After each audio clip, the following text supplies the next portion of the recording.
Assalamualaikum warahmatullahi wabarakatuh. Minal aizin wal faizin. Mohon maaf lahir dan batin. Mohon maaf juga ya, Mimin telat ngucapinya. Semoga kita senantiasa diberikan kebahagiaan dan kedamaian di hari yang fitri ini. Dan buat teman-teman yang mungkin nggak bisa mudik ya, nggak bisa bertemu dengan keluarganya masing-masing. Tidak apa-apa, tetap semangat ya. Karena teman-teman semua adalah orang-orang yang hebat. Nah, kali ini Mimin akan melanjutkan cerita yang sebelumnya. Tumbal Sang Pewaris. Seperti apa ceritanya? Mari kita mulai. 4 jam yang lalu, wanita dengan rambut kuncir kudanya itu melangkah pasti, melewati trotoar jalanan yang sepi. Matanya membengkak dan terasa perih. Matanya memerah, tangannya tak tinggal diam untuk mengusap pipinya yang basah. Hal yang dilakukannya itu bukan inginannya, melainkan keluarganya. Ancaman akan membunuh putri kesayangannya itu membuat pertahanannya runtuh, membabat habis keberaniannya untuk melawan. Setiap hari pikirannya dihantui rasa bersalah, khawatir, dan rasa rindu. Tangisnya semakin menjadi mengingat perbuatannya beberapa jam yang lalu, membuat putri yang dibesarkannya dengan kasih sayang melawan rasa egonya untuk bersama. Yang dia pikirkan hanya keselamatan putrinya. Wanita itu menatap nanar bangunan kokoh di hadapannya yang membawa aura kelam penuh kekejian. Ini bukan rumah, tapi layak untuk dikatakan penjara yang bahkan tikus pun tak sanggup untuk tinggal. Wanita bernama Aisyah itu masuk dengan wajah lesu, melangkahkan kakinya menaiki tangga. Namun dicegat oleh lelaki berambut putih yang bahkan tak sanggup lagi untuk berjalan. Dia duduk di kursi roda, menatap lekat Aisyah dengan wajah keriputnya. Sudah lakukan apa yang kuperintahkan. Dia hanya mengangguk pertanda mengiyakan. Apa yang kau tangisi? Seharusnya kau tahu itu, tak perlu. Aku saja mengorbankan anakku sendiri. Sudahlah, pergi dari hadapanku. Jangan lupa, besok kau harus bawakan barang pesananku. Ucapnya tegas sembari pergi menjauh. Wanita itu terduduk lemas. Dia hanya jadi budak keluarga Sanjaya. Hidup lelaki tua itu hanya penuh dengan nafsu akan uang. Apapun dia lakukan, bahkan keluarga pun dia korbankan. Dia ingat dengan jelas perkataan lelaki tua itu beberapa waktu yang lalu. Cukup ambil barang pesananku, lalu bawa kepadaku. Katakan pada Anton, bawakan lagi 3 koper untukku besok. Tatapannya mengintimidasi dengan cerutu yang selalu menempel di bibirnya. Wanita itu berpakaian serba hitam, membawa koper pesanan sang kakek. Tak ada niatan membuka koper tua yang sangat berat itu. Dia tahu akan jadi apa dia nanti jika dia berani berpikir bodoh. 2 pengawal yang dikirim lelaki tua itu menunggu di ujung jalan, memperhatikannya dalam diam. Terdengar suara pelatuk ditarik. Aisyah tersontak kaget dengan pistol yang ditodong tepat di kepala belakangnya. Kakinya sudah gemetaran, keringat dingin sudah membasahinya. Dia menatap ke sembarang jalan sana. Bahkan 2 lelaki di sana sudah terbujur kaku tak berdaya. 2 suara tembakan tadi memegahkan telinga, terasa ngilu dan menyakitkan. Ibu, ibu, itu suara Kelana, terdengar jelas di telinganya. Dia ingat bahwa yang di belakangnya tadi adalah Anton, perantara yang dipercaya oleh Tuan Besar Sanjaya, bukan Kalana Naida, putrinya. Ibu, tolong Lana, Bu. Ucapnya semakin nyaring disertai dengan suara tangisan histeris. Air matanya sudah jatuh. Dia tahu apa yang dihadapinya sekarang. Ilusi yang diberikan itu selalu tampak nyata. Sudah berapa kali dia dihadiahkan oleh Tuan Sanjaya itu. Ilusi putrinya yang bahkan selalu berhasil membuatnya tertipu. Bingung apa yang dia harus lakukan sekarang. Berbalik atau masuk dalam jebakan kakek tua itu, atau tetap diam. Kalana, ucapnya gemetar, nafasnya terasa sesak. Dadanya seperti ditekan dengan kuat. "Oh ibu, kenapa tidak melihatku? Apa kau tak rindu dengan putri cantikmu ini?" Suaranya berat, terdengar nyaring dan jelas. Suaranya menggema bagai di ruangan. Jelas ini bukan Kalana, bahkan sangat jelas. Pria tua itu kenapa selalu memakai trik kotor yang payah? Bodohnya dia selalu termakan dengan ancaman. "Apa maumu?" Ia memberanikan diri, meski takut itu menyelimutinya. Selalu saja ia ingin melawan. Sekali saja ia ingin lepas dari jeratan rantai yang membelenggu. "Apa mauku? Kau mati." Ucapnya nyaring, intonasinya meninggi, bahkan mampu untuk membuat telinga seseorang tuli. "Bunuh aku jika itu maumu, tuanku. Tapi jangan sentuh anakku." Ia tetap konsisten dengan pilihannya. Keselamatan putrinya menjadi prioritas utama. Wah, drama macam apa ini? Kau tahu, tak ada negosiasi, ucap makhluk itu. Suara remukan tulang itu menyelinap masuk dalam pendengaran. Asal suara itu dari orang lain, bukan makhluk itu sendiri. Dia juga bisa mendengar suara hembusan nafas yang tercekat dari suara yang tertahan, seperti leher yang tercekik. Kakinya sudah mati rasa sekarang. Semakin menyeramkan, dia sadar bahwa dia diambang kematian. Bahkan pistol itu tak mau melarikan diri dari belakang kepalanya. "Kak Kalana, maafkan ibu." Seketika suara pelatuk itu menggema dengan darah mengalir bagai air di jalan sepi tanpa saksi. Sebuah tragedi yang berjalan singkat, tanpa tahu ini semua adalah konspirasi. Wanita itu merasakan sakit, nafasnya terasa tercekat, penglihatannya semakin buram, tubuhnya tak lagi mampu untuk bertahan. Kami duduk di sebuah ruangan putih dengan banyak komputer, tumpukan kertas yang berdebu dan orang-orang yang sibuk saling tuduh dan menyangkal. Melihat beberapa orang dengan tangan yang diborgol berbaris rapi di pojok ruang. Aku memperhatikan pria parubaya di depanku, itu fokus dengan komputer miliknya, seraya terus bertanya tentang masalah apa yang terjadi. Kemudian dia beralih menatapku. "Jadi, apa benar kamu melakukan pembunuhan tersebut?" "Sumpah pak, saya nggak ngelakuin itu. Nggak mungkin saya bunuh ibu saya sendiri." "Masih bohong aja kamu. Udah ada bukti, kamu masih mau menyangkal," ucap Om Adam di sebelahku. Seakan muak dengan pernyataanku yang itu-itu saja. "Lana nggak bohong, Om." Dadaku naik turun, muak rasanya, terus dituduh pembunuh dan pembunuh. "Apa sebenci itu kalian sampai berbuat ini kepadaku?" Sudah, tolong Pak Adam untuk tenang terlebih dahulu. Boleh saya cek CCTV-nya? Ucap lelaki itu menengahi, lalu mengulurkan tangannya, meminta salinan CCTV yang sedari tadi Om Adam sebut sebagai bukti. "Ini Pak, dan ini bukti video pernyataan saksi. Dia Sandi, anak buah ayah saya yang ada di tempat kejadian tersebut," ucapnya sembari memberi salinan CCTV dan ponsel pipih miliknya. Pria berseragam coklat itu sigap menanggapi dan langsung melihat bukti yang diberikan. Lalu beralih ke komputer di samping kanannya, mengecek CCTV di tempat kejadian perkara. Dia memang tertembak, tapi terkena lengan kanannya, jadi tidak terlalu parah. Dan yang satunya meninggal di tempat. Ucapnya seraya menatapku intens. Pria yang diajaknya bicara hanya mengangguk menanggapi perkataannya. "Mana Pak? Mana pembunuhan yang Anda maksud? Ini hanya file kosong." Ucapnya bingung seraya mengotak-atik file tersebut. Tapi nihil, tetap saja file tersebut kosong. Nggak mungkin. Saya udah ngecek kok sebelum kesini bahwa filenya ada." Ucapnya tak terima. Wajahnya pucat pasi, bibirnya bergetar, tangannya mengambil ponselnya cepat yang berada di atas meja. "Halo ayah, Kak Aisyah." Belum selesai dia berbicara, terdengar jelas suara teriakan amarah dari ujung telepon itu.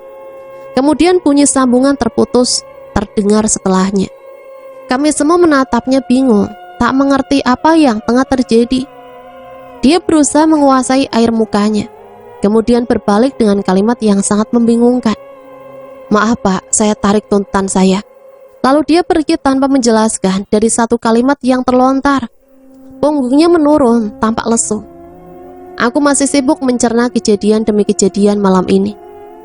Semuanya terjadi begitu cepat, tanpa ingin menungguku untuk paham. Aku masih terlena dengan pemikiranku sendiri.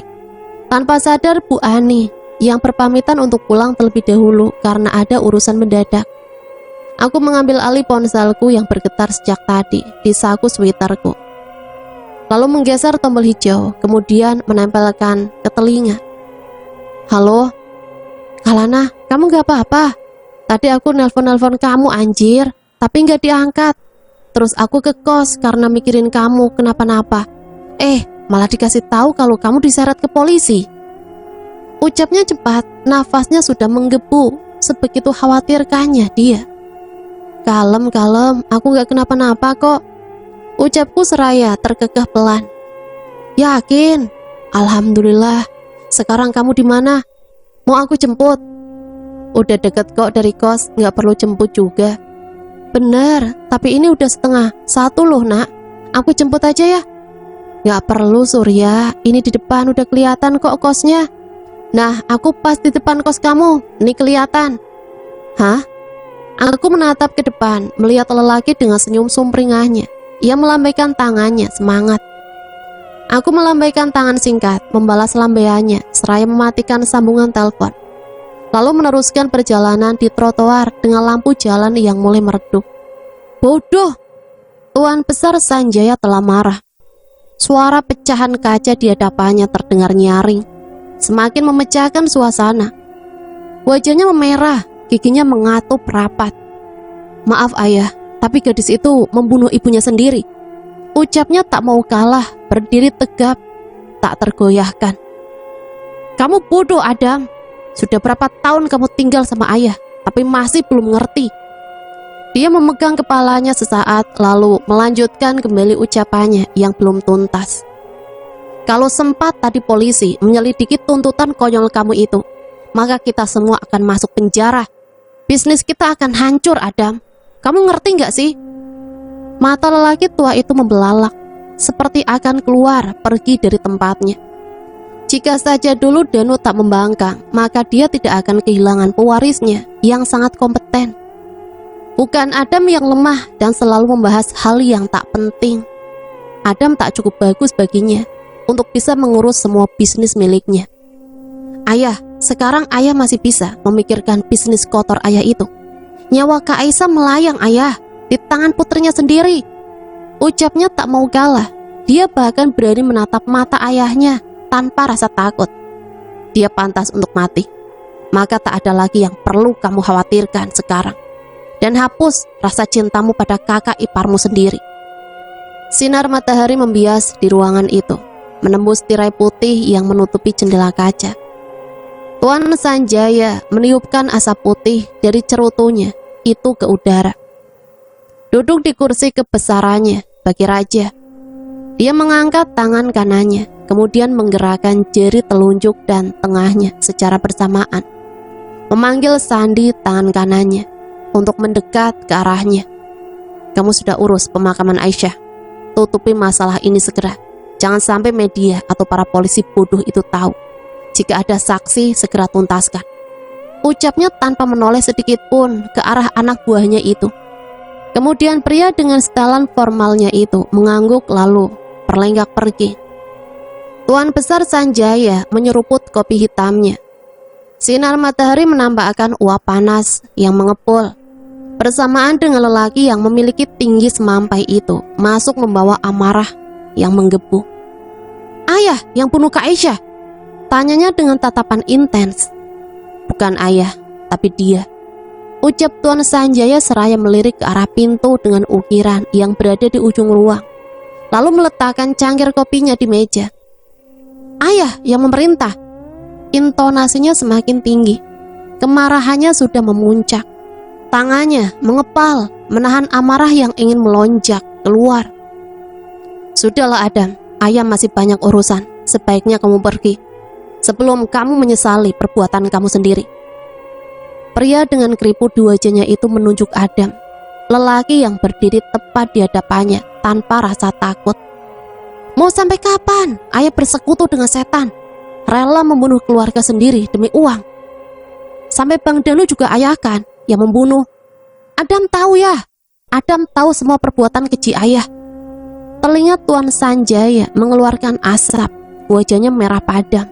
Sudah cukup sepertinya amarah yang ditanam sejak tadi. Adam sudah sangat keterlaluan. Seketika suara gebrakan meja itu memecah, memenuhi ruang, membawa rasa mengintimidasi yang teramat dalam. Kamu sudah melawan batas, Adam. Ayah melakukan ini semua demi siapa? Demi kalian, biar bisa hidup enak, gak usah kayak dulu. Apa kalian pernah makan nasi basi? Sakit nahan lapar sampai rasanya mau mati. Ayah lakukan ini semua demi kalian. Kamu berani ngelawan ayah, membangkang kayak Danu. Kamu tahu konsekuensi apa yang bakal kamu dapat. Camkan itu. Ucapnya tegas. Tak ada yang berani melawan setiap kata yang diucapkan Tuan Besar Sanjaya. Jika dia berkata iya, maka iya. Jika dia berkata kamu mati, maka kamu akan mati. Demi kami. Adam menarik sudut bibir kanannya, merasa semua yang dikatakan ayahnya adalah sebuah kebohongan. Bukankah sudah jelas? Kami hanya sebuah alasan untuk dirinya sendiri. Semua ini, semua yang ayah lakukan hanya demi ayah sendiri, untuk kebahagiaan ayah sendiri, bukan kami. Ucapnya lalu pergi meninggalkan ruangan yang diselimuti atmosfer kemarahan. Sepertinya hari ini Tuan Sanjaya tidak bisa diganggu. Kemarahan terlihat jelas di wajahnya dan aura mematikan itu mengikutinya bagi bayangan yang bertuan. Tuan Sanjaya memasuki ruangan dengan pintu ukiran yang berada di pojok ruang kerjanya. Seraya membawa secangkir kopi pahit. Ruangan itu memiliki cahaya temaram, terasa dingin dan lembab. Bahkan lumut pun sanggup untuk tinggal di sudut-sudut ruang. Dia meletakkan kopi tersebut di meja beralaskan kain hitam, polos yang tampak kusam dan rapuh. Ini makananmu, kembang 7 rupa, kepala kambing jantan, dan kopi pahit. Ucapnya segan. Dia fokus pada satu titik, kain putih yang menjuntai lurus di belakang meja itu. Seolah sebuah pembatas antara dia dan seseorang yang berada di baliknya. Ada sebuah tangan menjulur keluar, mengambil kepala kambing yang dijadikan sebuah persembahan, dengan aroma dupa yang menyeruak masuk ke indera penciuman. Terima kasih lagi untuk tempo hari. Berikan aku uang yang lebih banyak, maka akan aku berikan 1 ekor kerbau. Tidak Tuan, 2 ekor kerbau atau tidak sama sekali. Suaranya menggema di ruangan itu. Terdengar jelas bahwa jika kamu mendengarnya dari ujung jalan sekalipun, berat dan mengerikan. Baik, akan kuberikan 2 ekor kerbau. Ucapnya menyetujui. Dia mengusap dagunya perlahan seraya berkata, kau ada saran siapa yang menjadi penerusku? Adam tidak cukup kompeten untuk itu. Bisa-bisa semua bisnis penyelundupan narkobaku hancur berantakan. Gadis itu Tuan, dia punya darah dan aura seorang pewaris. Masa percobaan yang kulakukan padanya hampir selesai. Sebelum itu singkirkan anak bungsumu. Dia adalah lubang besar yang membawa bencana, dan jadikan dia sebagai persembahan untukku. Ucap makhluk di balik kain putih itu, diikuti sebuah kekehan di akhir kalimatnya. Akan kulakukan segera. Dia menarik kedua sudut bibirnya, menampakkan deretan gigi putihnya. Sebuah kemenangan besar keluarga Sanjaya ada di depan mata. Apapun akan dia lakukan demi kekuasaan dan harta. Aku terduduk lemas di kamarku, di ujung ranjang putih dengan cahaya lampu yang menyelimuti ruangan. Syok, terlalu terkejut dengan semua kejadian yang aku alami. Belum selesai masalah yang satu, muncul masalah lain yang semakin memperburuk keadaan. Air mata yang sedari tadi kutahan lolos di permukaan, membasahi pipiku. Terlalu sakit sampai air mata ini enggan untuk keluar dan jatuh. Mendengar berita buruk yang dibawa oleh Om Adam tadi membuatku semakin dalam, jatuh terpuruk di jurang gelap tanpa celah. Hatiku tersayat dan terluka semakin buruk. hancur bagai kaca pecah yang dihempas. Tidakkah cukup Tuhan mengambil semuanya dariku, kebahagiaan, keluargaku, dan mungkin Tuhan akan mengambil Surya dariku? Apa aku memang pembawa sial? Semua orang yang berada di dekatku akan hancur atau mungkin mati karena diriku. Semuanya kesalahanku dan semua orang berkata itu salahku. Karena aku terisak di malam dingin dengan angin yang membawa sepi. Aku mengusap pipiku yang basah. Mataku yang sembab tak lagi bisa kusembunyikan. Aku meringkuk memeluk diriku sendiri. Sudah cukup, aku lelah dengan semua ini. Rasanya aku ingin mati, mengakhiri semuanya. Lelaki di ruangan itu mondar-mandir di depan meja belajarnya dengan tangan kanan yang bertopang dagu, pada tangan kiri yang dilipat di depan dada. Dia terus kepikiran dengan perkataan Kalana kemarin malam tentang kejadian janggal yang terus dialaminya. Dimulai dari mimpi buruk pada malam itu sampai tuduhan-tuduhan pembunuhan yang diterimanya. Bahkan di saat Kalana sedang berada di tempat lain, orang yang menuduhnya melakukan pembunuhan mengatakan dia berada di tempat kejadian. Naas itu terjadi. Aneh, bahkan sangat aneh. Apakah ini seperti tipuan, tuduhan palsu tanpa dasar, atau mungkin lebih buruk dari itu? Terlebih dari pernyataan Kalana, ini semua terasa mengganjal. Polisi tidak bisa mengusut kasus ini karena bukti yang diberikan minim. Kalana sempat bilang dia sudah mengumpulkan beberapa salinan CCTV di kosannya dan minimarket tempat dia bekerja di hari dan waktu yang sama saat kejadian itu terjadi. Dan rencananya esok dia akan menemui Amira, temannya itu, untuk membahas masalah ini. Bahkan dirinya sendiri tak yakin ini akan berhasil. Surya menenangkan dirinya untuk bisa berpikir, semoga akan ada titik terang dari masalah tak berujung ini. Surya kemudian duduk di depan meja belajarnya, membuka laptop, lalu mencari artikel terkait kasus pembunuhan ayah Amira. Dan benar, media mengangkat kasus itu di publik. Dikatakan kasus itu masih abu-abu, tidak jelas bagaimana. Pernyataan dari beberapa warga dan Amira sendiri beserta adiknya belum cukup untuk membuat kasus ini masuk ke ranah hukum. Alhasil polisi menutup kasus ini dan menyimpulkan ini adalah bunuh diri, bukan pembunuhan. Terlebih tidak ada bukti-bukti kejahatan, kekerasan atau bekas perlawanan dari sang korban jika benar itu adalah pembunuhan. Surya menutup artikel tersebut, kemudian mencari kasus tentang pembunuhan Ibu Kalana, Aisyah. Dan hasilnya nihil, tak ada satu artikel pun yang mengusut tentang kasus itu. Bahkan kejadian tersebut sudah terjadi kemarin, dan sampai hari ini tak ada satupun media yang membahasnya. Bukankah media selalu paling depan jika terjadi masalah di publik? Bahkan kasus lain diterbitkan beberapa jam setelah kejadian. Dan ini seolah semuanya bungkam, bisu, tak ada yang peduli, atau mungkin tak ada yang tahu. Lalu ia coba mencari kata kunci terkait anak yang membunuh ibunya, pembunuhan sadis terhadap ibunya, dan banyak lagi. Tapi tetap saja yang dia lakukan sia-sia. Tunggu, apakah dia barusan berpikir Kalana seorang pembunuh? Tidak, dia hanya berusaha mencari titik terang dan tidak bermaksud demikian.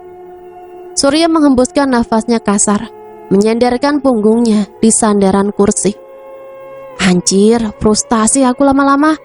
Umpatnya kasar, mengacak rambut belakangnya. Kepalanya rasanya mau pecah. Bahkan dia tidak pernah berusaha sekuat ini. Seolah tekadnya membara. Dia tidak terima sahabat terbaiknya itu harus menerima perlakuan tidak adil dari publik. Tapi setidaknya dia bersyukur kasus ini tidak membawa Kalana terjerat hukum dan berakhir di jeruji besi. Tapi rasanya itu tak jauh lebih buruk dari caci dan makian yang diterima Kalana setiap hari. Sabar ya Kalana, aku bakalan berusaha keras buat kamu. Surya kembali berkutat dengan laptop di depannya, mencari secercah harapan. Dia mengerutkan keningnya, melihat sebuah artikel yang menarik perhatiannya. Kematian tragis pewaris keluarga Sanjaya. Kerutan di kening Surya semakin dalam. Kenapa artikel ini terkait dengan kematian Ibu Kalana? Ia membuka artikel tersebut, betapa terkejutnya dia dengan apa yang ditemukannya. Bertahun-tahun dia bertemu dengan Kalana, baru hari ini dia tahu kenyataan mengejutkan. Kalimat berikut yang cukup membuatnya terkejut. Terjadi pembunuhan di daerah Jakarta Timur. Korban yang bernama Danu ditemukan tewas di sebuah pabrik terbengkalai dengan kondisi yang mengenaskan. Diketahui korban merupakan pewaris unggul keluarga Sanjaya, Danu Eka Sanjaya. Diketahui motif pembunuhan tersebut adalah rasa iri dalam persaingan bisnis. Tunggu. Surya berusaha mencerna kembali kalimat yang baru saja dibacanya. Dia tahu keluarga Sanjaya adalah salah satu konglomerat ternama di Indonesia. Bisnisnya di mana-mana, tapi Danu adalah nama dari ayah Kalana. Ia tidak bisa memastikan apakah ini hanya kebetulan atau memang benar Danu yang dimaksud dalam berita itu adalah ayah Kalana atau bukan. Dia ingat Kalana bilang ayahnya meninggal saat dia berumur 14 tahun dan meninggal akibat pembunuhan. Jika dipikir-pikir, cerita ini sinkron dengan cerita pembunuhan ayah Kalana.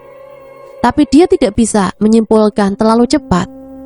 Surya men-scroll ke bawah artikel tersebut. Ada artikel lain yang lagi-lagi mengejutkannya. Mantan pesaing bisnis keluarga Sanjaya mati bunuh diri. Bukan itu yang membuatnya terkejut, tapi nama Amira yang berada di bawah judul artikel tersebut. Apakah ada konspirasi yang bermain di belakang kematian ayah Amira? Sinar kekuningan membias di ruangan kecil itu, membuat tirai putih yang menghalangi cahaya untuk masuk tampak kemerahan. Gadis mungil dengan rambut panjangnya masih meringkuk memeluk dirinya sendiri, enggan untuk bangun dari tidurnya. Apakah dia kelelahan terus menangis sepanjang malam? Matanya merah dan tampak sembab, wajahnya lesu, tampak semangat. Bagaimana tidak, rasanya dia sudah lelah dengan semua tuduhan dan cacian yang dia terima. Bahkan di saat seperti ini, tak ada tempat baginya untuk bersandar dan berbagi. Tak ada penyemangat dalam hidupnya, bagai tubuh tanpa jiwa, terasa kosong dan hampa. Ia mengedipkan matanya, beberapa kali menyesuaikan cahaya yang masuk terlalu banyak ke retina matanya, menggunakan tangannya untuk menghalau cahaya. Ranjang yang berada persis di bawah jendela kaca membuat sinar matahari itu leluasa untuk masuk tanpa perlu mengetuk kata permisi. Dia mengambil ponselnya yang diletakkan di atas meja belajar. Tangannya berusaha menjangkau ponsel tersebut yang sedikit berada di tengah. Ia memperhatikan dengan jelas waktu yang ditunjukkan di ponsel tersebut, tertera pukul 7:78. Gadis itu berusaha untuk bangun dari tidurnya, kemudian berjalan ke arah kamar mandi. Dengan tangannya yang sedari tadi tidak bisa diam terus, mengusap matanya yang terasa perih. Dia membasuh mukanya, menatap nanar pantulan dirinya di cermin, kemudian tersenyum kecil. Aku harus kuat, bukan? Kalana, kau yang terbaik, jangan lupakan. Surya, teman bodohmu itu masih ada untukmu. Ucapnya segera mengusap kepalanya sendiri. Kuharap. Batinnya, lukanya tidak akan sembuh dalam semalam. Bahkan ribuan plester pun tak cukup untuk menutupi luka itu. Perekat pun tak cukup untuk menyambung puing hati yang telah hancur. Jika dia tahu pertemuan menyakitkan itu adalah hari terakhir dia bertemu dengan ibunya, mungkin dia tidak akan tinggal diam. Dia akan memeluk ibunya, menumpahkan segala kasih sayang dan kerinduan yang telah bertumpuk. Setidaknya dia harus bersyukur dia masih sempat menemui ibunya itu, melihat wajah yang selalu dia rindukan. Kalana sempat beberapa kali melihat seseorang yang dia pikir ibunya berdiri di tengah kerumunan. Hanya punggung yang dia lihat, tapi ia yakin itu ibunya. Bahkan itu pun cukup untuk mengobati rasa rindunya yang teramat dalam. Kalana tahu mungkin rasa sayang ibunya telah pudar, mengingat dia hanya anak tiri, bukan benar-benar darah dagingnya, dan mungkin ibunya hanya cinta pada ayahnya, bukan dia. Memikirkan hal itu hanya membuat hatinya semakin pedih. Kalana menghembuskan nafas kasar, kemudian pergi untuk mandi, membersihkan dirinya. Mungkin itu cukup untuk membuat pikiran dan hatinya segar kembali. Ia ingat dulu saat tahu Aisyah bukan ibu kandungnya. Dia bertanya pada ayahnya di mana ibu kandungnya, tapi yang ia terima adalah pukulan telak yang membuat hatinya semakin patah. Ibunya meninggal dunia beberapa jam setelah melahirkan dirinya. Sungguh itu membuatnya semakin sedih. Bahkan dari kecil pun rasanya dia sudah membawa sial. Pikiran itulah yang tertanam selama ini dalam benaknya. Ketika Kalana bertanya di mana makam ibunya, ayahnya hanya membalas dengan senyuman, seolah Kalana tidak perlu tahu akan hal itu. Setelah banyak hal yang tidak dia ketahui tentang keluarganya sendiri, seolah dia diharuskan untuk bisu dan tuli, semuanya terasa sangat mengganjal baginya. Kalana bergegas keluar dari kamar mandi setelah selesai berbasuh diri. Dia hanya memakai celana jeans pendek dan kaos putih santai. Tak ada niatan untuknya pergi ke sekolah. Sekolah hanya wadah untuk anak-anak nakal dengan leluasa membulinya. Bahkan guru seolah tak ingin tahu, membiarkan seluruh murid bermain dengannya seolah benda tak berguna. Ada satu perasaan yang membuatnya sedari tadi tidak enak, membuatnya terus gelisah diterjang badai amarah, rasa dendam dan kekecewaan yang teramat dalam. Kalana terperanjat dari duduknya saat mendengar suara lirih tak bertuan dari balik lemari kayu di ujung ruang. Kalana. Suara itu terdengar lagi, kini semakin lirih, nyaris tak terdengar. Suaranya menyayat hati bagi mengantar rasa sakit dan kepedihan.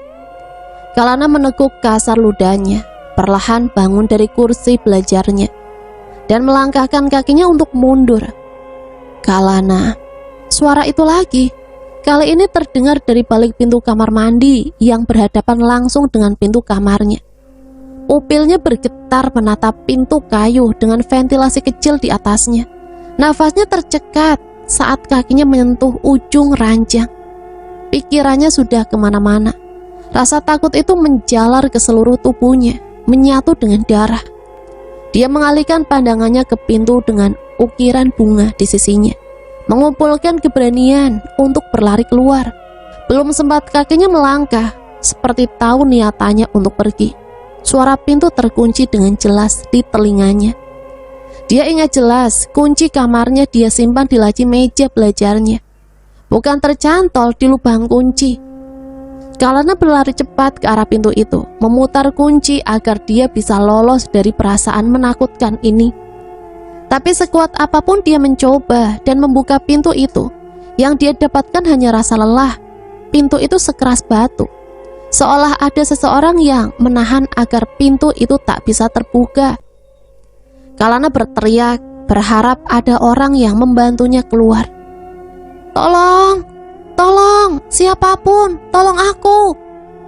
Bu Ani, Risa, Tari. Sudah berulang kali dia berteriak, tapi tak ada satupun orang yang membuka pintu. Seolah suaranya diredam oleh amarah makhluk di balik kamar mandi itu. Dadanya naik turun, berusaha mengatur nafas dan rasa takutnya. Tiba-tiba tirai jendela itu menutup dengan kencang, seolah dihempas oleh tangan tanpa wujud. Adrenalin Kalana meningkat, rasa takutnya kini mendominasi. Seketika kamarnya remang-remang dengan aura mengintimidasi yang terasa kejam. Kalana. Suara itu lagi, kini lebih lantang dan jelas terdengar di telinganya, perlahan namun pasti. Sebuah tangan terjulur keluar dari balik tembok di samping pintu kamar mandi. Tangannya pucat pasih, dengan kuku panjang tak terurus yang menghitam. Rambutnya gimbal, panjang berwarna hitam, keluar perlahan. Lalu diikuti kaki kecil penuh luka terkoyak, yang membusuk, bau anyir dan bangkai tercium jelas. Rasanya ingin muntah, isi perut Kalana bergejolak, merangkak naik, memaksanya untuk muntah. Tak lagi mampu untuk menahannya, Kalana memuntahkan isi perutnya. Cairan hitam pekat membasahi lantai dengan beberapa belatung yang meliukan badannya. Kakinya melemah. Ia terduduk di lantai kamarnya dengan keringat dingin yang membanjiri tubuh. Wajahnya pucat pasi mengetahui benda menjijikan itu bersarang di perutnya. Punggungnya menempel di tembok bersamaan dengan wajah hancur yang menyeringai jelas di hadapannya. Nafasku tercekat di tenggorokan. Wanita di hadapanku ini sungguh menyeramkan. Aku tidak bisa menggerakkan badanku sedikit pun. Seolah kakiku dipaku, tubuhku diikat oleh rantai tak terlihat. Ujung mataku telah basah. Susah payah aku menahan takut yang ingin menyeruak keluar. Bibirku keluh, tak bisa mengeluarkan sepatah kata pun. Mataku hanya fokus pada makhluk di depan sana. Awalnya makhluk itu transparan, kemudian semakin lama bentuknya semakin jelas. Wanita parubaya dengan wajah rusak dan gigi hitam bertaring. Badannya tinggi besar, bahkan kepalanya menyentuh plafon kamar. Dia memakai gaun putih kusam yang telah sobek dengan banyak noda darah. Kain di bagian dadanya bolong, menampakkan dengan jelas buah dadanya yang menjuntai hingga menyentuh paha miliknya. Buah dadanya penuh bisul dan nanah. Bau anyir itu semakin menusuk hidung. Ada bolongan di kepalanya seperti bekas tembakan. Wanita itu semakin mendekat, berjalan perlahan membawa rasa intimidasi. Dan bodohnya aku tak bisa mengendalikan tubuhku sendiri. Bahkan mengeluarkan suara pun susah. Aku merasakan bibirku nyeri, sakit dan semakin sakit.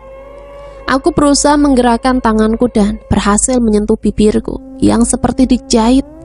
Dengan tangan bergetar, aku menyentuh bibirku sendiri. Dan benar saja, ada tali tipis yang menjahit bibirku, seperti tali untuk memancing.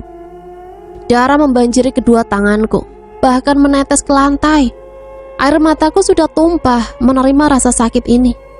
Tidak bisakah bunuh saja aku daripada menyiksaku? Pori-poriku kembali mengeluarkan keringat dingin. Tenagaku terkuras habis, tubuhku lemah. Aku menatap wanita itu pasrah. Terima saja apa yang akan dia perbuat padaku. Tangannya terjulur ke arahku, mengusap pipiku yang basah dengan tubuhnya yang sedikit membungkuk turun. Kalana, ini ibu, ucapnya lirih.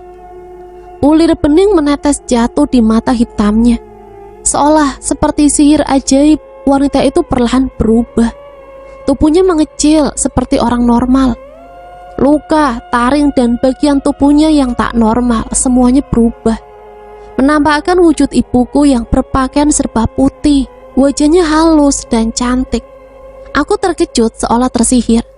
Tapi rasa itu terkalahkan oleh rasa bahagia yang tak dapat tergantikan. Air mataku lolos keluar. Pundakku bergetar. Rasanya teramat senang. Bisakah waktu dihentikan sekarang agar aku bisa berlama-lama ditemani ibu dengan rasa kebahagiaan ini? Ibu memelukku erat dengan tangan hangatnya. Air matanya juga enggan untuk berhenti jatuh. Maafkan ibu, maaf. Ucapnya bergetar. Aku menggeleng. Enggak bu, ibu enggak salah.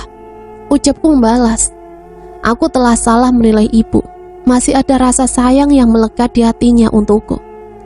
Dia melepaskan pelukannya. Kini tatapannya serius seraya memegang erat pundakku. Kalana, waktu kamu gak banyak. Ingat kata-kata ibu. Teguhkan ibu. Kamu berdoa sama Allah, minta bantuan sama Allah. Jangan biarkan sesuatu yang jahat itu masuk menguasai kamu. Kendalikan hati dan pikiran kamu. Cuma kamu yang bisa bantu diri kamu sendiri sekarang. Ingat, jauhkan pikiran kamu dari hal kotor. Ingat Allah. Nah, ibu selalu ingatkan kamu untuk sholat 5 waktu, minta bantuan sama Allah. Aku mengerutkan kening. Kenapa tiba-tiba ibu berbicara seperti itu? Aku hendak bertanya lebih jauh, tapi perkataanku lebih dulu dipotong oleh ibu. Jika nanti kakekmu datang, teguhkan hatimu.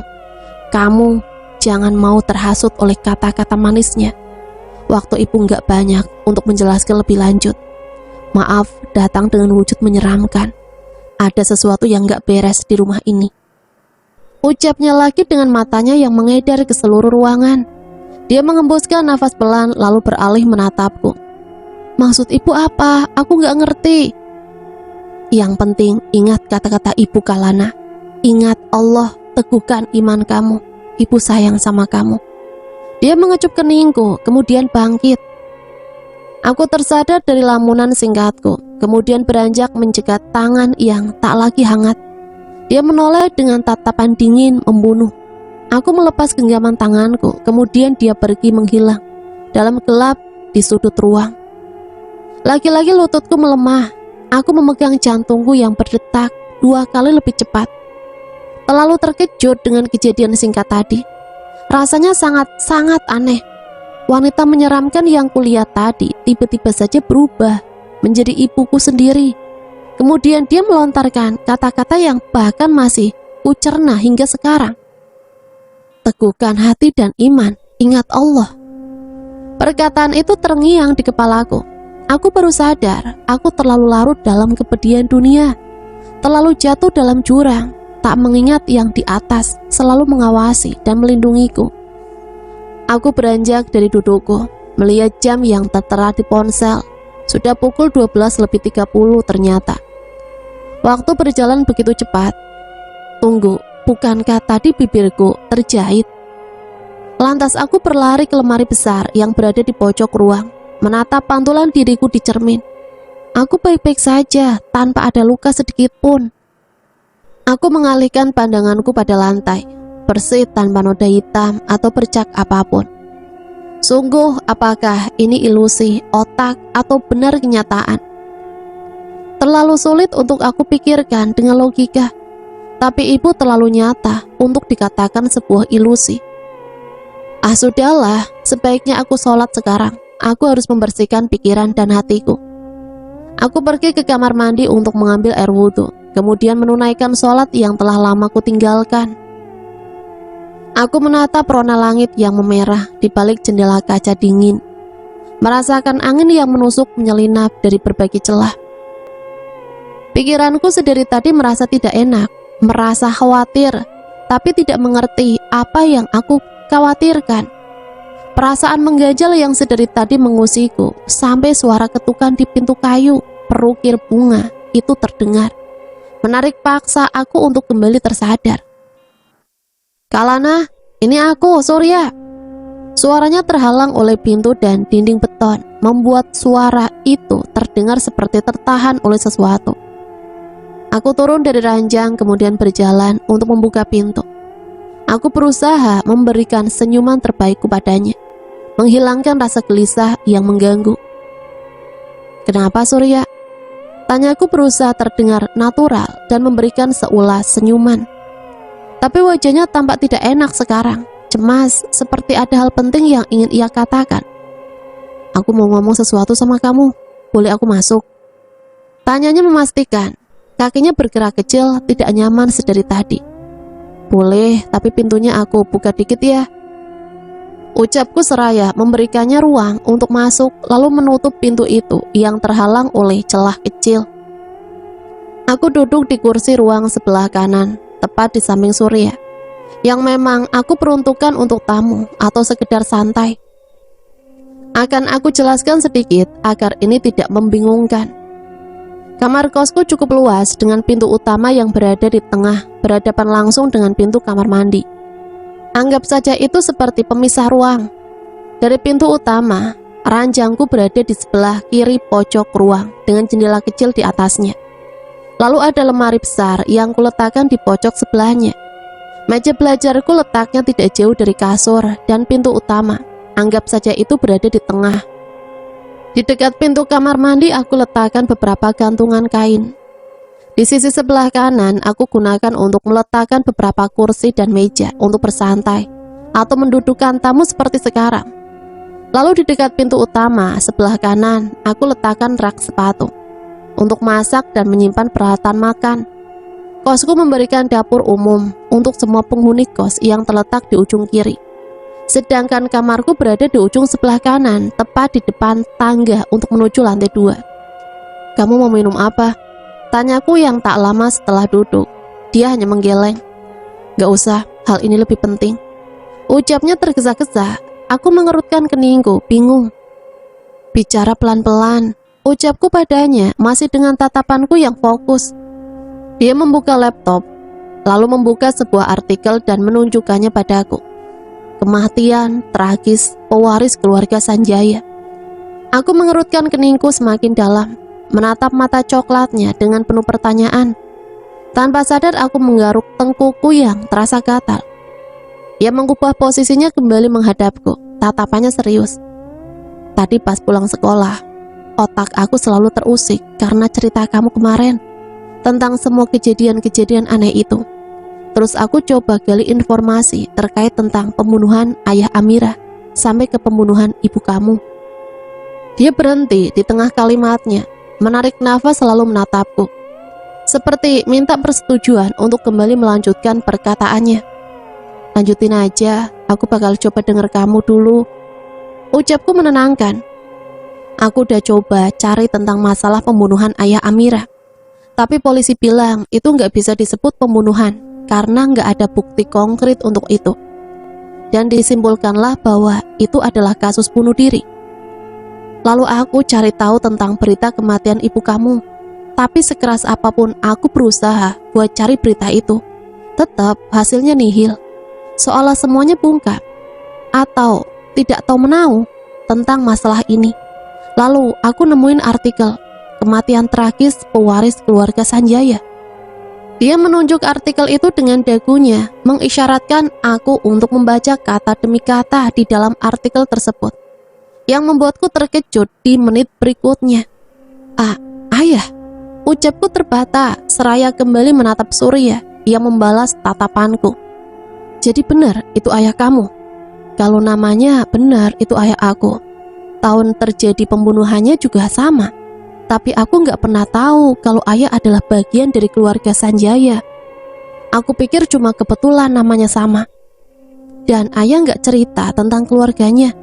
Setiap aku tanya, ayah selalu ngalihin pembicaraan. Dan aku juga cuma tahu Om Adam sebagai satu-satunya saudara ayah. Surya tanpa berpikir, ia mengusap dagunya dengan mata yang terpaku pada laptop di hadapannya. Kalau benar itu ayah kamu, aku rasa kematian ayah Amira telah direncanakan. Ucapnya tanpa beban. Aku semakin bingung, semakin susah untukku mencerna semua perkataannya. Itu terlalu rumit. Maksud kamu? Tanyaku memastikan. Gini, aku anggap dulu korban dari kasus yang diulas artikel itu benar ayah kamu. Berarti ayah kamu dan kamu sendiri adalah bagian dari keluarga Sanjaya. Dan di posisi ini, kamu sendiri nggak tahu kenyataan itu. Aku mengangkat kedua tanganku, menahannya di udara. Tunggu. Arah pembicaraan kamu ini kemana? Aku nggak ngerti. Dengerin dulu, Kalana. Anggap aja kamu sedang berada di posisi itu. Dia memegang kedua bahuku dengan tatapan serius yang mampu membuatku bungkam. Aku mengangguk menanggapinya, lalu dia kembali bicara. Di artikel itu bilang, ayah kamu meninggal dibunuh oleh pesaing bisnis keluarga Sanjaya yang bermotif iri dalam bisnis. Dan aku dapat satu artikel lagi yang terkait dengan pembunuhan itu. Ayah kamu meninggal bukan kesalahan kamu, Kalana. Dia berkutat sejenak dengan laptopnya. Aku masih terdiam dengan semua perkataannya barusan. Aku speechless dibuatnya. Lalu dia menunjukkan lagi sebuah artikel lain. Mantan pesaing bisnis keluarga Sanjaya mati bunuh diri. Aku terkejut dengan apa yang di hadapanku sekarang.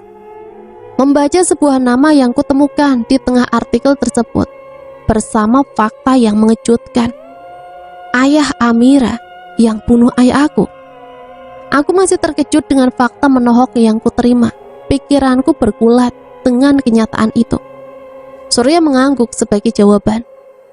Jika artikel itu benar adanya, ayah kamu dibunuh oleh ayah Amira, maka ada dendam dan konspirasi yang bermain di balik kematian ayah Amira. Kita nggak tahu ayah Amira benar mati bunuh diri karena semua beban yang dia tanggung, atau ada hal lain di balik itu. Itu yang perlu kita cari tahu. Dan satu lagi, apa? Aku baru tersadar akan satu hal yang menghantuiku selama ini. Lalu kenapa Amira bisa bilang dia lihat aku pas ayahnya bunuh diri? Itu yang aku maksud, Lana. Aku takut ini bukan masalah yang bisa kita selesaikan. Terlalu banyak teori yang aku pikirkan di otak aku. Dan yang lebih aku takutin, masalah ini gak bisa diselesaikan dengan logika. Aku terdiam, membisu, dengan ribuan kemungkinan yang terlintas di otakku. Kemana arah masalah ini berakhir? Terlalu banyak rahasia yang harus aku robek secepat mungkin. Sebelum hal itu semakin membuatku tenggelam dalam ribuan misteri dan ketidaktahuan. Surya masih menatapku dalam, seperti memberi waktu untukku mencerna semuanya. Semakin masalah ini dipikirin, semakin buat aku gila. Dan kenyataan aku yang gak mengetahui apa-apa semakin membuat masalah ini seperti terlempar jauh, kemudian kembali seperti bumerang, menghantamku keras dengan kenyataan yang tak pernah kubayangkan sebelumnya. Aku mengacak rambutku, frustasi bersamaan dengan helaan nafas kasar yang menguap di udara. Aku bisa melihat dari sudut mataku. Surya tersenyum dengan tangannya yang menggerakkan bahuku, mencoba membuatku menatap manik mata miliknya. Kita selesaikan masalah ini bareng-bareng, Kalana. Aku ada di sini buat kamu. Walaupun masalah ini semakin rumit, tapi setidaknya kita menemui titik terang yang menjadi jawaban kematian ayah Amira. Meskipun itu masih abu-abu, kita bisa pelan-pelan menguak ini semua. Aku tahu tekad kamu lebih besar buat nyelesain masalah ini. Senyum manisnya itu enggan untuk pergi, mengatakan semuanya dengan ketulusan, mata teduh yang menenangkan. Aku selalu suka saat Surya seperti ini, membuatku bisa berlama-lama menikmati karya Tuhan. Sebuah kedipan mata mampu membangunkanku untuk kembali sadar. Lantas aku mengucapkan apa yang terlintas di pikiranku, didahului dengan deheman milikku untuk membersihkan sedikit tenggorokanku yang terasa kering. Tapi aku gak yakin kita bisa menemukan hal yang lebih selain ini. Mereka pasti menutupinya tanpa celah. Jika benar ada permainan di balik ini, terlebih seperti yang tadi kamu bilang, masalah yang tidak bisa diselesaikan dengan logika. Dia menanggapiku dengan senyum, sepertinya ingin melepas semua beban di kepalaku. Berbicara dengan tenang tanpa beban. Percaya sama aku, semuanya bakalan baik-baik saja. Tuhan gak tidur, Lana, dan dia gak bakalan biarin kejahatan menang di atas segalanya. Aku membalas senyumnya, lalu mengangguk. Aku ingat, sedari tadi kami berdua belum minum. Terlebih perutku yang dari tadi pagi belum diisi, berdemo sangat berisik. Kamu belum makan? Tanyanya dengan tawa geli tertahan. Aku hanya tergegah, malu, lalu menggeleng. Untung aku paham ya sama sifat kamu yang lupa makan kalau lagi ada masalah. Dia merogoh saku celananya, lalu membuka sebuah aplikasi. Sepertinya dia berencana untuk memesan makanan. Aku berniat bangun dari dudukku, tapi terhalang oleh tangan besar yang menahan tanganku. Dengan mata coklatnya itu dia seolah berbicara, mau kemana? Aku mau ke dapur, ngambil alat makan sama minum, ucapku seraya melepaskan genggaman tangannya. Kau tahu aku pesan makanan? Dia menunjuk dirinya sendiri dengan telunjuknya. Ya tahulah, kan aku lihat di HP kamu. Dia hanya mengangguk bodoh dengan mulut terbuka membentuk huruf O. Aku ke dapur yang berada di ujung sebelah kiri kosku. Sebelum itu, aku harus melewati ruang tamu. Tepat di sebelah ruang tamu itu, ada sekat pembatas antara dapur dan ruang tamu. Kemudian aku mengambil 2 buah piring, 2 buah sendok beserta pasangannya, 2 buah gelas dan sebotol besar air mineral dingin yang kususun di nampan. Lalu membawanya ke kamar, meletakkannya di meja. Surya masih sibuk dengan game di ponsel miliknya. Aku menuangkan minuman untuk kami berdua. Lalu suara Surya memecah keheningan. Kamu besok jadi ketemu Amira? Tanyanya masih dengan mata yang tidak lepas dari layar ponsel. Aku berpikir kembali sebelum menjawab. Setelah semua percakapan kami tadi tentang masalah itu, sepertinya menemui Amira adalah langkah bodoh. dia hanya akan berpikiran buruk terhadapku. Berpikir mungkin itu hanya alibiku untuk membela diri. Mencari informasi yang banyak dalam masalah inilah yang lebih penting sekarang. Maka itu akan menjadi jawaban dari semua pernyataan dan tuduhan-tuduhan bodoh yang kuterima. Setelah aku tahu kenyataannya, tentu saja tidak. Ucapku menegaskan, "Wah, Kalana sudah besar sekarang." Dia menyodorkan 2 jempol miliknya di hadapanku seraya tersenyum lalu mengusap kepalaku pelan.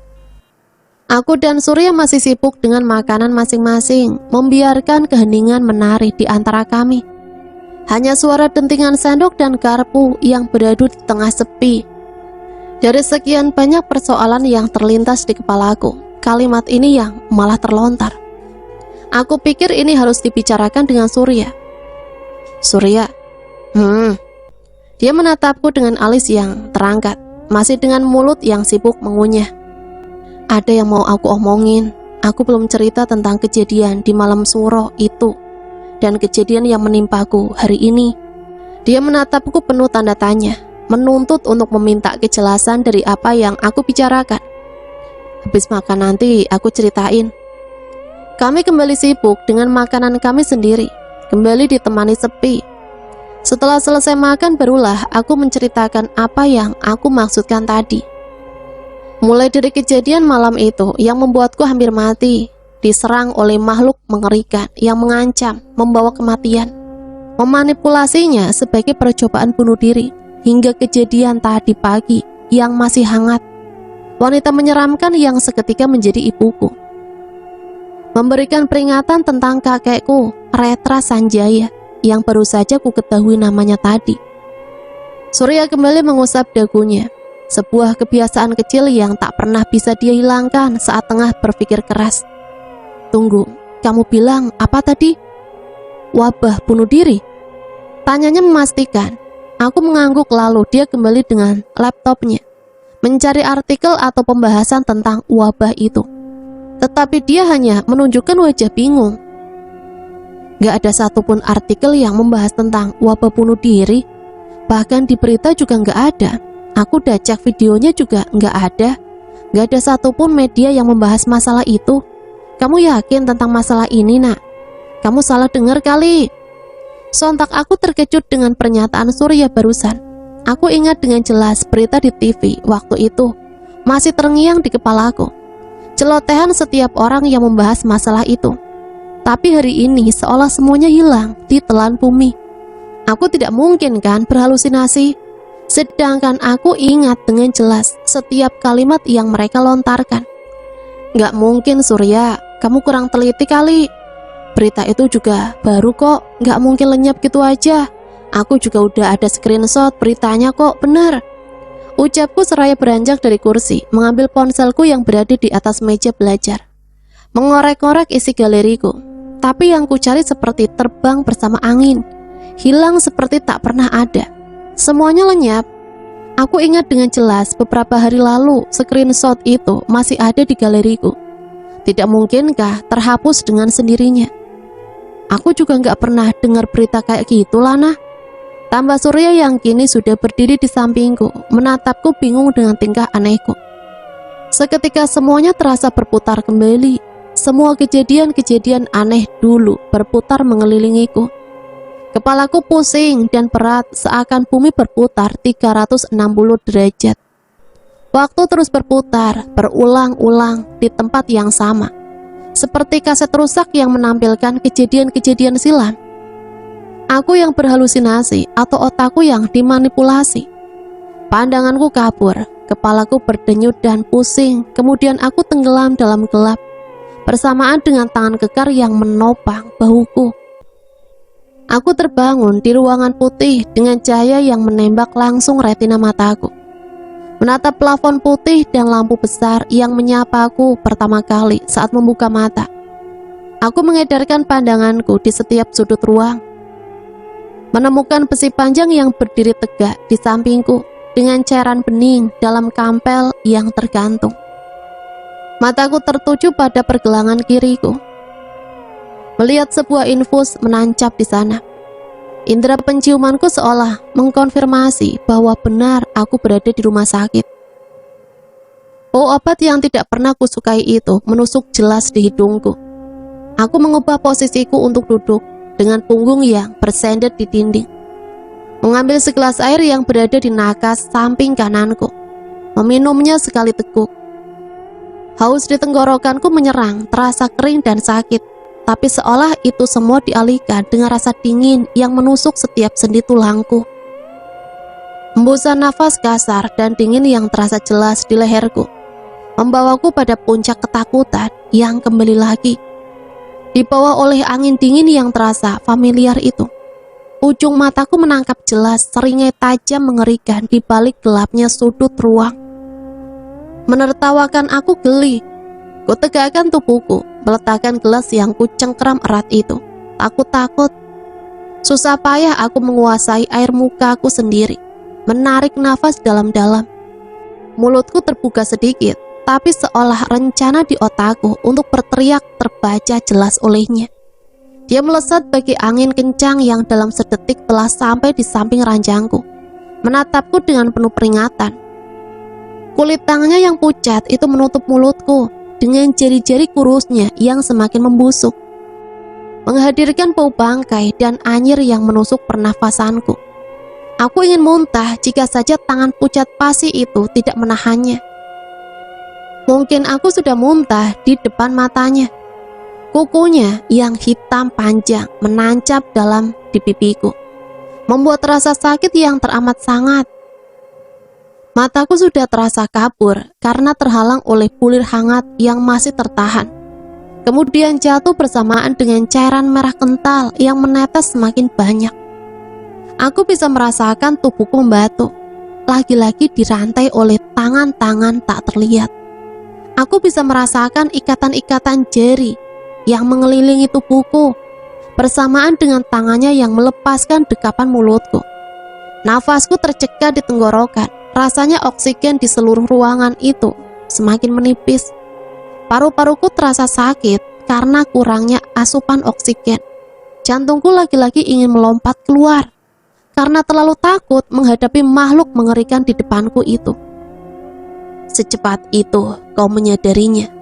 Bahkan aku saja cukup terkejut akan itu, ucapnya mengawali. Tanpa perlu basa-basi, aku menatap matanya yang merah darah. Kepalaku seakan memberi sirine yang berbunyi nyaring, menentangku yang menatapnya seolah tanpa takut. Tapi kenapa tubuhku ini seolah tak mau mengikuti perintah otakku, sedangkan hatiku susah was-was sedari tadi. Jangan membuatku bingung dengan perkataan omongan kosongmu itu. Rasanya aku ingin menampar mulutku sendiri. Dari sekian banyak kalimat, kenapa itu yang harus aku ucapkan? Aku benar-benar menggali lubang kuburanku sendiri. Dia tersenyum licik menanggapi perkataanku barusan. Kemudian tangannya bergerak, mendekat, meletakkannya tepat di atas kepalaku. Seketika kepalaku terasa amat sakit, berdenyut, pusing, dan berat. Semuanya bercampur menjadi satu. Telingaku mendengung, memekakan gendang telingaku sendiri, membawaku pada tuli yang sementara. Kepalaku seolah dihantam oleh benda tumpul, terasa sangat sakit. Bahkan keringat dingin benar-benar membanjiri tubuhku sekarang. Semuanya berputar di atas kepalaku, menampilkan kejadian hitam putih seperti film lama. Mataku menangkap jelas kejadian-kejadian itu. Kejadian saat aku pertama kali merasakan mimpi aneh yang terasa nyata. Kejadian bertemu dengan makhluk mengerikan ini. Wabah bunuh diri yang menjadi teror semuanya terulang kembali tepat di depan mataku. Kemudian angin besar yang menghembus bagai badai memporak-porandakan tempat di mana aku terduduk sekarang. Tubuhku menggigil ketakutan, seolah angin itu siap menelan dengan perut besarnya itu. Aku masih terdiam membisu dengan isak yang semakin kuat. Kemudian angin itu lenyap bagai ditelan bumi, hilang begitu saja, menyisakan kehancuran yang diperbuat olehnya. Lalu sebuah kejadian bagai cuplikan adegan terjadi tepat di depan mataku. Seperti bayangan hitam diriku yang berjalan dengan tatapan kosong. sangat kosong, bahkan tak terbaca. Berjalan seolah robot bisu yang mengikuti perintah. Aku ingat kejadian itu saat aku dihipnotis untuk melakukan bunuh diri. Tapi yang kudapati adalah diriku yang tengah memeluk seseorang. Seseorang yang sangat mirip denganku. Tunggu. Aku mendapati diriku sendiri memeluk seseorang di pinggir jembatan gantung. Tepat di sana kejadian malam 1 Suro itu. Diriku yang lain memelukku diriku yang asli. Kemudian mematahkan tulang leherku. Persetan dengan kejadian itu. Apa maksud semua ini? Apa yang tengah terjadi sebenarnya? Apa makhluk itu tengah memanipulasi otakku, mempermainkannya bagai komputer rusak? Diriku yang lain itu berbentuk hitam seperti asap, sama seperti makhluk yang kuhadapi sekarang. Hidup kelam seperti asap, terkepul yang memiliki wajah. Dan wajah itu adalah wajahku. Aku sangat ingat dengan jelas saat itu. Yang kulihat adalah makhluk yang tengah memanipulasi otakku sekarang, bukan diriku sendiri. Aku melihat lagi diriku yang lain menyakiti diriku yang asli, mematahkan tulang leherku, berseringai di kegelapan, tertawa licik, bahkan kejadian pembunuhan ayah Amira. Bukan aku yang membunuhnya. Aku bahkan sedang berada di dalam kamar kosku, bukan berada di atap gedung itu. Lalu yang mendorong ayah Amira, bukan. Seketika semuanya kembali seperti semula. Tak ada lagi cuplikan adegan itu. Tak ada lagi benda yang berserakan seperti tadi. Yang ada hanya aku di ruangan ini, bersama dengan tawa kencang yang memenuhi ruangan. Terdengar suara tawa menggelegar ke seluruh ruangan, menyakiti gendang telingaku. Dadaku naik turun, otakku berusaha untuk fokus, menenangkan sedikit rasa sesak yang membuncah. Kepalaku masih sedikit sakit, tapi tidak sesakit tadi. Apa yang tengah kau lakukan? Semua itu ulahmu, bukan kesalahanku. Bukan aku yang membunuh ayah Amira. Dengan lancangnya kau memakai wajahku, memanipulasi otakku. Entah dari mana keberanian itu kudapat. Yang jelas wajahku sudah merah padam sekarang. Tanganku terkepal kuat, ingin rasanya aku mencekik makhluk bejat di depanku itu. Seolah kemarahanku menepis segala bentuk rasa takut yang sedari tadi bersarang di setiap jengkal tubuhku. Kau yang lancang, ucapnya membuatku terlonjak kaget, tapi belum mampu membuat padam api amarah yang sekarang tengah menguasaiku. Auranya semakin gelap, membawa rasa intimidasi yang kelam. Beraninya kau berteriak di depanku. Kau hanya manusia rendahan. Kau akan tetap berada di bawah kakiku, sama seperti kakekmu itu, memujaku karena uang dan kekuasaan. Gelap mata akan dunia fana. Rahangku mengeras. Aku turun dari kasur, berusaha mendekatinya dengan rasa amarah yang menyeruak di seluruh ruangan itu, yang terasa semakin panas. Tapi belum sempat aku melangkah, tubuhku sudah terlempar keras di dinding, menghantam beton yang mampu membuat seluruh tubuhku remuk tanpa sisa. Kesadaranku diambang batas, tapi masih mampu untuk kutahan. Rasa sakitnya menyetrumku dengan tegangan ribuan volt. Sangat sakit. Aku tidak akan berakhir seperti itu, ucapku di sela rintihan menahan sakit. Terbaring lemah seakan menunggu ajal. Tapi itu seolah belum cukup. Bahkan aku sanggup untuk melawan makhluk di depan sana. Oh, tentu kau akan tunduk. Pikiran yang kutanam sedari kecil di kepalamu itu, kupupuk dengan racun di setiap hembusan nafasku yang meradang di kulit lehermu, menyatu dengan daging dan darah. Dia mendekat ke arahku, memberikan hembusan nafas dingin itu lagi, yang semakin menyayat hati. Pupilku bergetar, bahkan tangisku sudah membasahi pipi ini. Ini takdirmu, apapun yang kau lakukan tak akan merubah apapun. Sebaiknya kau berhenti bermain-main dengan api, atau kau akan jatuh semakin dalam dan berakhir lebih pedih. Dia memundurkan tubuhnya, menjauh, lenyap di ujung ruang, bersamaan dengan kesadaranku.